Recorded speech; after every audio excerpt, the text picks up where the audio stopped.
با نزدیکشوی رسمی کاری بازار زمستانه ترانسفری سر و صداها و آوازها اطراف خرید و فروش بازیگران زیاد است و بیشمار و ما البته برای انعکاس و تحلیل سری وقتی چنین موضوعهای جانبخش فوتبالی دست به کار می‌شویم. درود دوستان عزیز، این برنامه نوبتی ترانسفر در عمل است و ما آغاز می‌کنیم.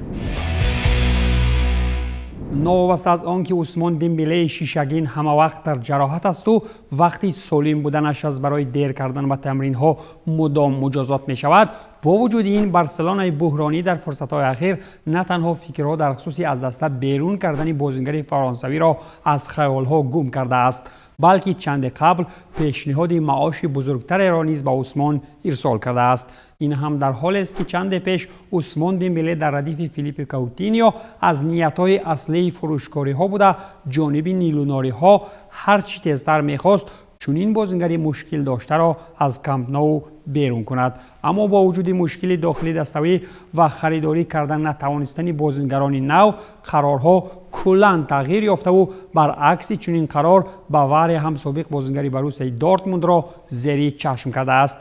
با قول ژورنالیست نشریه آلمانی بیلد کریستیان فالک، باواریا نسبت عثمان دمبله توجه خاصه داشته در صورت از دست رفتن کینگسلی کمان میتواند عثمان را دعوت نماید. تمدید نشدن شرطنامه کاری از جانب کینگسلی کمان با میونخنیا احتمالاً به بازگشت عثمان دمبله به بوندسلیگا سببگار شود، ولی تا حال چنین نقشه‌ها تنها در خیال‌ها هستند و خلاص. اگر فراموش نکرده باشید ما بارها از نیت‌های خریداری کردن دوشان ولاخویچ از جانب یوونتوس گفتیم و نوشتیم، ولی هرچند که عملی کنی چنین کار در میان موسم زمستانی ناممکن است، با چنین رنگ گرفتن کار جانب بیانکانری کلی دقت‌ها را به سمت اولد ترافورد کرده است. بهر پرقوت کردن خط حمله خیش و مدت موافقتی هم باشد، یوونتوس در بازار زمستانی ادینسون کاوانی را از منچستر یونایتد آورده است. با وجود آنکه ماشین گلزن پرتغالی هنوز تابستان از یووه رفته بود و مویز کینو آلوارو مراتا با دیبالا هیچ کارنامه رونالدو را در یووه تکرار کردن نمیتوانند، ابردسته تورینی در زمستان قهرتون به جستجوی حمله‌ور برآمده است و یکی از واریانت های احتمالی خریداری برایشان چطور گفتیم بازیگر اوروگوایی منچستر یونایتد می باشد، می نویسد فوتبال ایتالیا با تکیه به معلومات های توتو سپورت. با وجود آنکه در صف دیوان سرخ رقابت پذیری با رونالدو ناممکن است و بیشتر گرین‌وود با رشفورد به میدان می آیند، خود کوانی هم از نشستن در کرسی احتیاطی گزارش به تیم دیگر را اولاتر می داند. یوونتوس باشد در ردیف کوانی همچنین نسبت جانلوکا اسکاماکا از ساسولو دقت کرده است. هرچند که ما پیوسته از کمبودی‌ها و ضعیفی‌های فوتبال روسی میگوییم و درست هم میکنیم، ولی در این برابر باید اقرار شد که در دلها ساختار نوابسته از زیاد بودن عامل‌های منفی جهت‌های مثبت هم میتوان انتظار شد. عامل مثبت فضای فوتبال روسی باشد در آن است که برخی از بازیگران پراستعداد جهانی ما از طریق پرمیر لیگ روسیه به تاپ 5 چمپیونات اروپایی راه می‌یابند و این نوبت حمله‌ور ارمنی تبار ایرانی سردار آزمون میتواند به چنین آرمانش برسد. پس از گفت و شنیدهای طولانی و به تأخیر ماندن گزارش آزمون به اروپا در موسم قبلی، عین حال گفته می شود که آزمون و لیون در خصوص شرطنامه کاری تا سال 2026 به موافقه رسیدند. طبق نتیجه گفت و شنیدها باشگاه فعلی آزمون زینیت 3 میلیون یورو به دست می آورد اگر که در ماه ینور بازیگری خویش را به لیون جواب دهد. همزمان رسانه فرانسوی لکیوپه باشد خبر می‌دهد که برادر و مادر آزمون الکی برای یافتن خانه زیست در فرانسه بودند. خلاص که کار الکی به پرگی حل شده است و برای انجام دهی گزارش قرار نهایی باشگاه پیتری مانده است و خلاص. نگین انگشترین بازارهای فوتبالی در موسم‌های اخیر باشد نوابسته از آن که ارزش گران دارد، ولی ابردست‌های اروپایی به پیامدهای بحرانی هم نگاه نکرده یک سال باز تا تابستان آینده از برای هالند در رقابتند. بازیگر جوان نروژی ارلینگ هالند هم با پرکنی آمارهای مثبت خویش در هر بازی ارزش ترانسفریش را به مراتب بالا برده. این نوبت نشریه اسپانی مارکا از گران ارزش بودن هالند مطلب ها نوشته کرد. марка бо ҳамин мегӯяд ки аз барои пардохти маоши 5 солаи ҳамлавари норвегии Борусияи Дортмунд метавон то 400 миллион евро масраф намуд. агенти Холланд Мино Райола бошад, бар он аст ки мизоҷи ӯ дар тобистони соли 2022 метавонад ба Бавария, Реал, Барселона ё Манчестер Сити гузариш кунад. вале аз рӯи маълумотҳои Билд нақшаи ояндасози Бавария ин харидории Холланд набуда, балки имзокунии шартномаи нав бо Левандовски мебошад. шартномаи корие ки соли 2023 муҳлати анҷом дорад. чунин нақшаро директори генералии бошгоҳи Мюнхени Оливер Кан дар пеш гузошта афзалиятро ба Левандовски додааст. ин ҳам дар ҳоле аст ки Левандовски дар 22 бозии кулли мусобиқаҳо дар Бавария 27 маротиб голзанӣ кардаву Холланд бошад соҳиб омори 17 голу 3 паси головар дар 13 бозиҳои Борусия мебошад.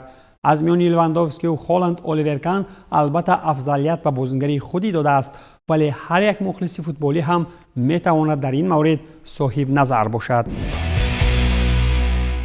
ҳарчанд ки мухлисони ашадии Барселона бозгашти Хавиро бо умедҳои бузургу хушбинии хоса истиқбол намуданд, вале дар давоми кор маълум шуд ки ҳатто Хави ҷавон ҳам дар чунин муддати кӯтоҳ вазъи ноҷури дастаи маҳбубро ба низом оварда наметавонад.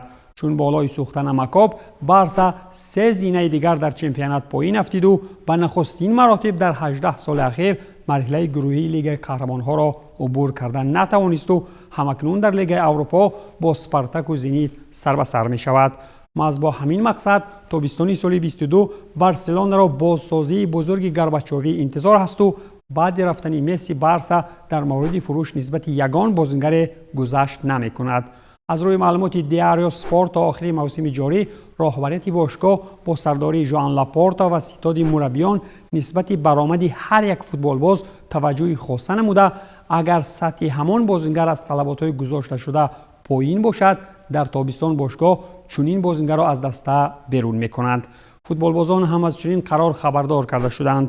ба қавли Хави дар сафи Барса бозингари ивазнашаванда вуҷуд надорад ва махсусан пас аз шикасти 0-3 аз Бавария сармураббии феълӣ бар он аст ки дар сафи тими нилунорӣ бояд танҳо нафароне бозӣ кунанд ки ба бошгоҳ вафодоранд. пас ин тавр бошад, аз вафодортарин нафари Барса Месси буд ки вақти ғарқшавии киштӣ дар Барса бепул бозӣ карда нахосту рӯ ба гурез ниҳод ва дар чунин сурат нафари вафодор ба Барса танҳо ва танҳо Хави мемонаду халос, ё ки магар Пуёлро ҳам дигарбора даъват кунанд.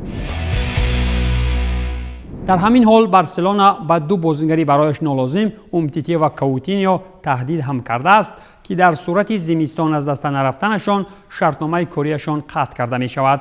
маҳз ҳамин тавр Барселона бо дилхо восита омодаи халосшавӣ аз нимҳимоягари бразилӣ Филиппе Каутиньо ва ҳимоягари фаронсавӣ Самуэл Умтити дар зимистон мебошад. Диарио Спорт ҳамчунин ниятҳои Барсаро тасдиқ кардаву бар он аст ки Хави дар сурати лозима бо ворид накардани ин бозингарон ба ҳайати даста ва роҳ надодани онҳо ба тамринҳои умумӣ аз болояшон фишор хоҳад овард.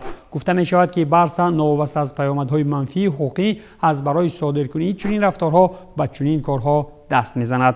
ҳамзамон бояд илова намуд ки дар миёни мавсими зимистонӣ Барса дар нияти харидории бозингари канории Манчестер Сити Ферран Торрес ва ҳамлавари Манчестер Юнайтед Эдинсон Кавани мебошад ва маҳз барои сабти ном кардани ин бозингарон Барса бояд ки аз Каутиньо ва Умтити халосӣ ёбад.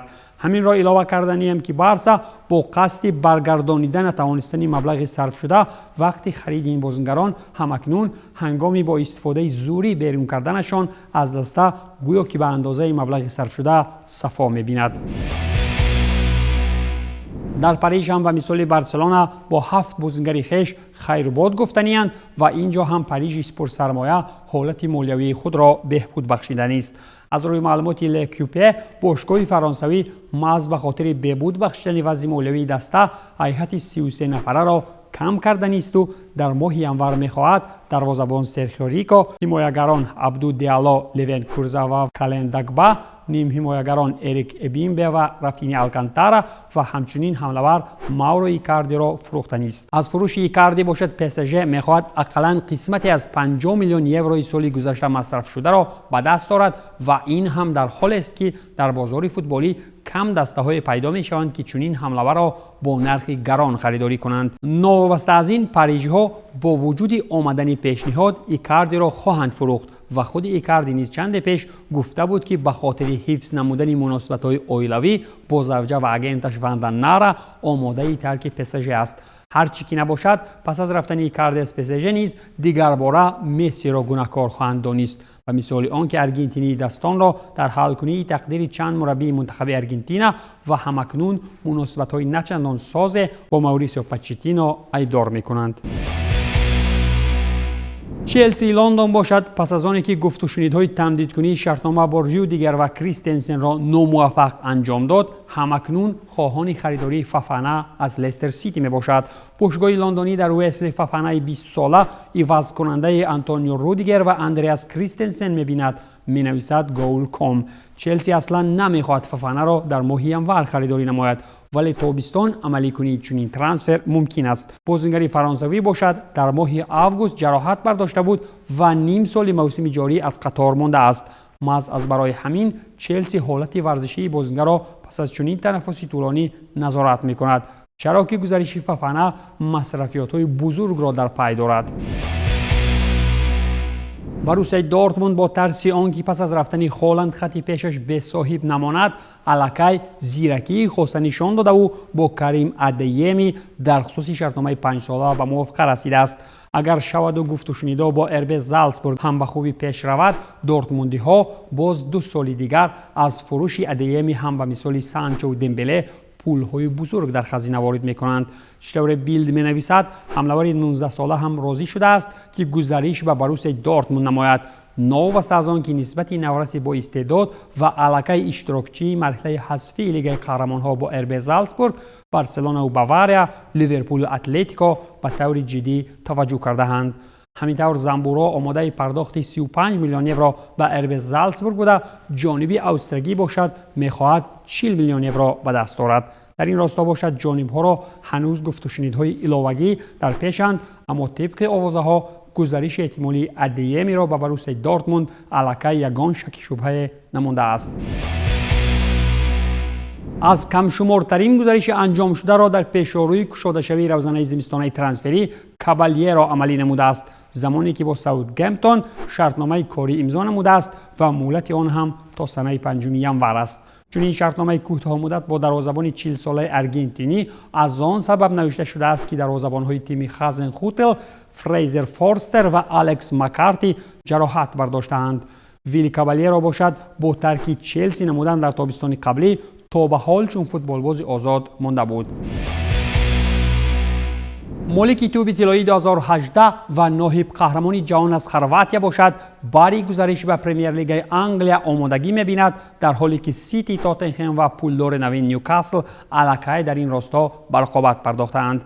نخست باید گفت که فلورنتینو پرز از دوران پیشین تا به حال نسبت بازیگران دستان تیم شاهانه وقت خیرآباد مناسبت سردی داشته و این را وقت ختم مسند ورزشی راول، ایکر کاسیلیاس و حتی سرخیو راموس به طور روشن مشاهده نمودیم.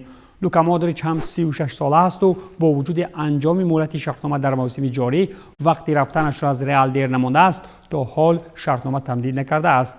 طبق معلومات سوپر دپورت منچستر سیتی زید نیست که لوکا مودریچ را دعوت به تیم نماید و با وجود تجربه بازیکنی در انگلیا بازیگر خرواتی به شهرها کمک رسان بوده میتواند. نوابسته به بزرگسالی مودریچ، آنتونیو کونته میتواند او را به تاتنهام بی‌صبرانه دعوت نموده در سیستم خود جا کند و بازگشت به دسته که آنجا مودریچ ستاره شده بود خود انجام زیبای مسند ورزشی با اسلوب رونالدو خواهد بود. واریانت آخری دامه مسند ورزشی برای مودریچ در انگلیا این جمع‌کنی مبلغ‌های اضافه پیش از نفقه در نیوکاسل میباشد، پس از آنی که سعودی ها میخواهند هرچی بیشتر به تیم خویش بازیگران صاحب نام را جلب نمایند. شما چی فکر دارید؟ کدام از این واریانت ها را لوکا مودریچ انتخاب خواهد کرد؟ یا که برایش بهتر است که بازگشت به دیناموی زاگرب نموده آنجا ختم مسندی ورزشی کند. ممکن شما واریانت های دیگری را در این راستا داشته باشید.